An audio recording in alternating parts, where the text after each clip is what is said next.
অ্যান্টনিকে নিয়ে কথা না বললে হবে না।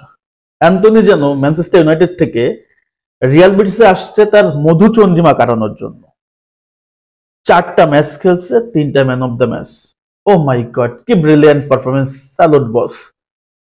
হারাই গেছিল, সবাই বলতেছে অ্যান্টনি হারাই গেছে, অ্যান্টনি হারাই গেছে আর ব্যাক করতে পারবে না, but Antony is back.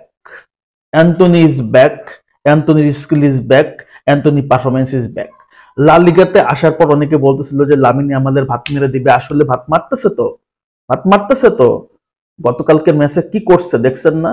Goal, assist, dominate, এক কথায় প্রতিপক্ষকে একাই দুমড়ে মুচড়ে দিচ্ছে। একটা পেনাল্টি উইন করছিল, বাট সেখান থেকে লো সেলসে গোল করতে পারে না। যদি গোল করতে পারতো তাহলে অ্যান্টনির নামের সাথে আরেকটা কিন্তু ক্রেডিট যোগ হতো। তারপরেও যেহেতু পেনাল্টি উইন করছে, এর জন্য তার পারফরমেন্সটা কিন্তু আরো বেড়ে গেছে। রান মেকিং, ড্রিবলিং, আক্রমণ, পজিশন সেন্স, এই অ্যান্টনি কোথায় ছিল? এই অ্যান্টনি কোথায় ছিল এতদিন? ম্যানচেস্টার ইউনাইটেড তাকে ইউজ করতে পারে নাই, ম্যানচেস্টার কোচ তাকে ইউজ করতে পারে নাই, তাকে বুঝতে পারে নাই যে অ্যান্টনির আসলে কি চাই বা অ্যান্টনি কি করতে পারে। আপনি যখন একটা দলের দায়িত্বে থাকবেন তখন আপনার প্রত্যেকটা প্লেয়ারকে রিড করতে হবে। সে রিড যদি করতে না পারেন তাহলে আপনি কিসের আন্ডার কোচ, কিসের সালের কোচ, কিসের সুলের কোচ আপনি?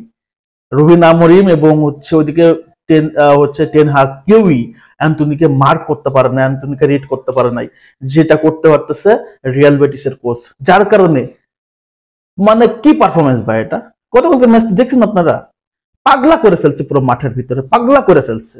যেখানে বল সেখানে অ্যান্টনি। যে গোলটা করছে একদম পারফেক্ট বলিতে গোল, কোন রকম কোন মনে করেন যে বল আসলে রিসিভ করার কিছু না, ডিরেক্ট বাম পায়ে একটা জোরালো শট, এরপরে অ্যাসিস্ট, পেনাল্টি উইন।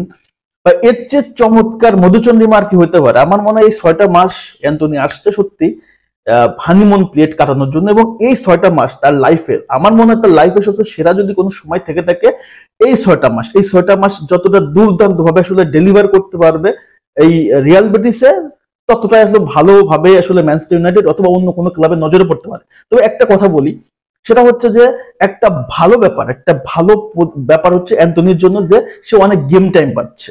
এটা হচ্ছে একটা প্লেয়ারের সবচেয়ে ইম্পর্টেন্ট, কারণ গেম টাইম যখন পাবে একটা প্লেয়ার তখন কিন্তু তার পারফরমেন্স হলে বেরোয় আসবে। যেমন ভিতর রোগ কিন্তু গেম টাইম পায় না, যার কারণে তার কিন্তু পারফরমেন্সটা আমরা দেখতে পারতেছি না। কিন্তু অ্যান্টনি এই যে রেগুলারলি স্টার্টিং 11-এ শুরু করতেছে, প্রচুর পাস পাচ্ছে, পাস দিচ্ছে, আক্রমণে যাচ্ছে, পজিশন দেখাচ্ছে, গোল করতেছে, অ্যাসিস্ট করতেছে, এটার জন্য যেমন দল উপকৃত হচ্ছে, কোচ তার উপরে আস্থা রাখতেছে, অ্যান্টনির পারফরমেন্সটাও আসলে বাড়তেছে, তার প্রতি তার নিজের অ্যান্টনি নিজের কিন্তু একটা কি হচ্ছে, কনফিডেন্ট লেভেল বেড়ে যাচ্ছে। এটা হচ্ছে একটা প্লেয়ারের সবচেয়ে মোস্ট ইম্পর্টেন্ট, যে দলের প্রতি, কোচের প্রতি, নিজের প্রতি এই যে একটা কমিটমেন্ট, এই কমিটমেন্টটা একটা প্লেয়ারকে কিন্তু অনেক দূরে নিয়ে যায়, এবং সেটা কিন্তু অ্যান্টনিকে এই টুর্নামেন্ট, এই সিজনে আমার মনে হয় একটা চমৎকার একটা মাইল ফলক উপহার দিচ্ছে। এবং আপনারা সবাই জানেন যে এই যে ডিলটা হয়েছে, এই যে লোন ডিলটা অ্যান্টনির সাথে ম্যানচেস্টার থেকে রিয়াল বেটিস হয়েছে, আমার মনে হয় একটা পারফেক্ট ডিল, এবং একটা সময় উপযোগী যে ডিলটা হয় সেটা হয়েছে, যার কারণে অ্যান্টনি একদম মাস্টার ক্লাস। এই যে লা লিগার ইতিহাসে কারণ নাই যে টানা 4 ম্যাচে 3টা man of the match. So super. এই অ্যান্টনি যদি খুব আর্লি ব্রাজিল টিমে চান্স পায়, অবকার কিচ্ছু থাকবে না, কোনোভাবে অবকার কিছু থাকবে না। বর্তমান রাইট উইঙ্গারের ভিতরে অ্যান্টনি মনে হয় বেস্ট সিজন পার করতেছে, এই যে 4 ম্যাচে 3টা man of the match. So দুর্দান্ত, super super super Antony, brilliant.